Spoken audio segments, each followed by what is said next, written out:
MI6 with Five Eyes, meaning Australia, in coordination with the CIA, was colluding to take down the campaign in an effort to then handcuff Trump if he was elected. That's Yeah. really what happened here. It's not even innuendo at this point. It's fact. Yesterday, we told you about the blockbuster reporting from Michael Schellenberger and Matt Taibbi showing the origins of the Russian collusion hoax investigation. The Obama administration, the CIA, they asked our allies to spy on 26 different individuals who were associated with the Trump campaign. That then led to Operation Crossfire Hurricane and the entire Russian collusion nightmare that nearly paralyzed the Trump administration. It's an absolute outrage. But a lot of this was foretold in a very important book that now is even more relevant. It's this book, Deep State Target: How I Got Caught in the Crosshairs of the Plot to Bring Down President Trump. It's the story that only George Papadopoulos could have told in this book. And now, well, George Papadopoulos joins us to explore this brand new wrinkle. George, thank you so much for being here and commenting on the new news about how you were embroiled in this whole nightmare scenario.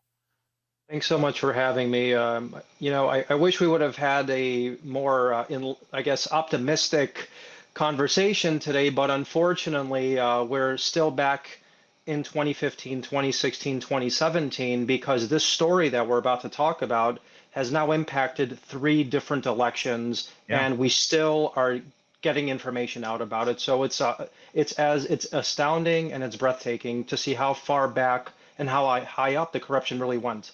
And I made the point yesterday, Mr. Papadopoulos, that, listen, if the CIA and the intelligence community did what they did in 2016, and then, of course, the lies that they told about the Hunter Biden laptop and all the various innuendos that Trump was once again a puppet of Putin during the 2020 election, well, clearly they're going to try something this year, too. So it's important to explore this and flesh it out so that we're ready for it. They weren't held accountable for what they did in 2016. It's now 2024, and we are now just getting validation for things, as you mentioned. I wrote in my book in 2019, there was some exposure regarding it. There were some journalists, some presenters like yourself, others who wanted the truth out there, but it was all deemed conspiracy theory stuff. The mainstream media determined that anything that went against the official narrative that Trump colluded with Putin and his associates were bad people, that was some sort of Russian disinformation. And it goes exactly to what you just said. They ran an op in 2016. They weren't held accountable. They did it again in 2020. What happened in 2020? The CIA willfully suppressed the Hunter Biden laptop story, which, in my opinion, tilted the election to Biden. That is overt election interference once again by the US intel agencies. The only difference between what happened then and now with the information that's come out, we're seeing that it was a global effort to take down a populist economic nationalist candidate like Trump, who went against vested interests that these countries obviously had for a third Obama term. So let's go back and tell this story now, especially in light of the breathtaking reporting from Michael Schellenberger and Matt Taibbi here, that this all was instigated by President Barack Obama and his CIA under the direction of John Brennan, excuse me. So you're in London, and we were told by the FBI that they initiated their counterterrorism, investigation into the Trump campaign because they heard from their ally in Australia that you had been in a bar talking about how the Trump campaign had acquired Hillary Clinton's emails from Russia. Am I getting that story straight? Well, that was the bizarre narrative that was obviously propagated by the U.S. intel agencies as a cover story. First of all, that never happened. Both this Australian so-called diplomat has refuted that. I've refuted it, and I actually reported this diplomat to the FBI, to Mueller, and Congress, in which they basically told me that he was an asset spying on me. So when they said that to me and I started talking about it, people said, this is conspiracy, this guy's crazy.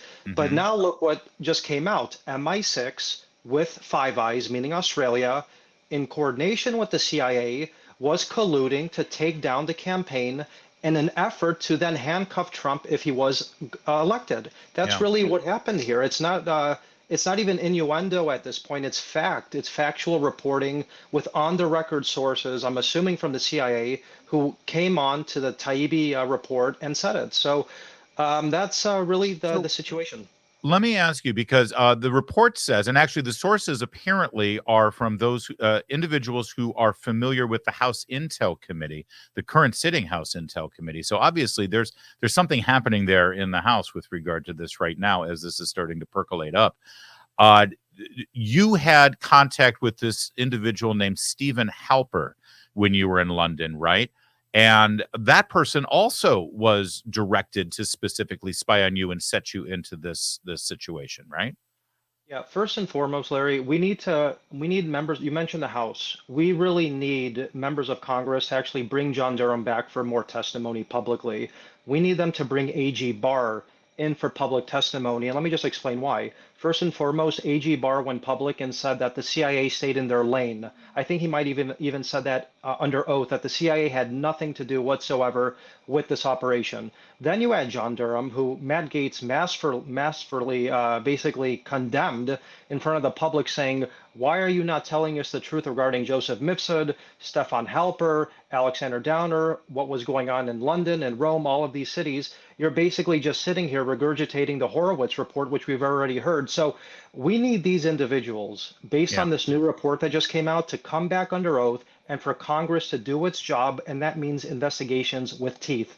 Regarding Stefan Halper, he was just one of the myriad assets and operatives that was spying on me, trying to entrap me in a scandal that I had nothing to do with, for one purpose and one purpose only, and that was to create a pretext to frame Donald Trump, his campaign, and to hopefully indict him or at the very least impeach him during his first term. It failed and they continued. Now, it would have been obviously illegal for the CIA to spy on an American citizen, especially for political purposes, because they were associated with the Trump campaign. So it appears now that they asked our allies to do it on their behalf and then report back. Do you believe that's what they did, that they targeted you? You were one of these 26 individuals? Well, when I saw the reporting that described these meetings going back to March of 2016 in Rome and London, as far as I'm concerned, I think I was the only Trump associate who was actually working or had a professional network at that time in London and Rome. I joined the Trump campaign in March of 2016, so clearly there was some sort of overt effort to try and entrap me before even the Washington Post knew that I joined the Trump campaign in late March of 2016. So you have to understand, you go back to the fake narrative about the New York Times saying this was a spontaneous investigation that started in July of 2016. That's impossible given the new account of how these operatives by the CIA and MI6 were targeting Trump associates, including myself, going back to March of 2016. Now, does it start at March of 2016? I happen to believe it goes even further back, and they probably targeted even more presidential campaigns than simply Trump's. It seems hard to believe that something like this, something this critical, this risky, and this brazen would happen without a sign off from the big guy. And I don't mean Joe Biden in this case. I mean Barack Obama. People are forgetting the fact this is a scandal of the Obama administration. He was president when all this went down. Well, absolutely. You cannot coalesce an international effort of this magnitude with the players involved, the prime ministers of the UK, Australia, Italy, potentially Israel. There was some sort of reference to Mossad in the article. I'm not sure exactly what that was about. Hmm. Unless, of course, the big guy, not Joe Biden, but Barack Obama, who was sitting president of the United States in 2016, 2015, authorized this against a rival presidential campaign. Now, Hillary Clinton, what did she know? Of course, she knew that there was an effort to lie to the media to get this investigation going because she wanted to distract from her own email scandal. But that's a nothing burger compared to the initiation of this operation, which could have only come from President Obama and secondly, his underling, John Brennan, who's the director of the CIA, and likely Gina Haspel, who was the CIA director or the station chief in London. Right. And then became CIA director. Oh, God, all these names coming back to me. In fact, I'm reminded of the name Azra Turk. She was actually involved. This is this mysterious individual. Azra Turk isn't her real name, but she was also part of this plot to get you, entrapped and engaged in this meeting. Have you ever learned who that person really is or where that person really is? So this was a very strange situation because it actually was in coordination with the infamous Stefan Halper, who was this Hmm. Cambridge FBI professor asset who who, was who part of was this thing. Yeah. who was also moonlighting as an asset of the FBI and the CIA and even MI6. So it's one thing for Stefan Halper to make contact with me, Carter Page, Sam Clovis, others on the Trump transition team, which we have documented evidence that he was actually trying to infiltrate the Trump transition team as some sort of advisor on China affairs, which is even more scandalous. However, when you add a honeypot, the way that they did, trying to compromise me in London with Stefan Halper, and the New York Times in reporting said that this was not an FBI operative, this was part of a different agency. We now understand that the FBI was actually working hand in glove with the CIA in operations in London to set up American citizens working on a presidential campaign using potential sex, money, compromise, you name it. They tried doing it to many of us, Yeah. and it is now just coming out. Finally, I want you to retell part of your story that, again, is in your book. It's called Deep State Target, and we're going to put the cover of the book up a little bit later to remind everybody. But you tell this harrowing story about an attempt to give you $10,000 in cash as you were returning back to the United States of America. And I want you to tell this story because it shows, I think, how deep this goes and how involved it goes into try to get you to violate the law and to be arrested because you were going to be another scalp in this entire sort of picture that they were trying to paint of this foreign diabolical apparatus surrounding Donald Trump as this, Manchurian candidate president.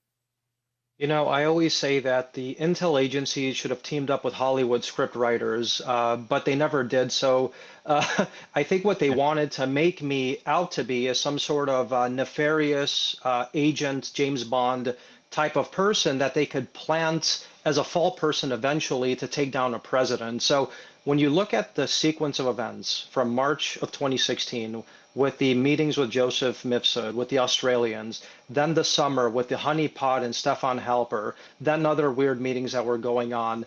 That all failed. So what did they have to do? They had to create this fake situation because I used to consult in the energy business. That was my profession before I worked on presidential politics.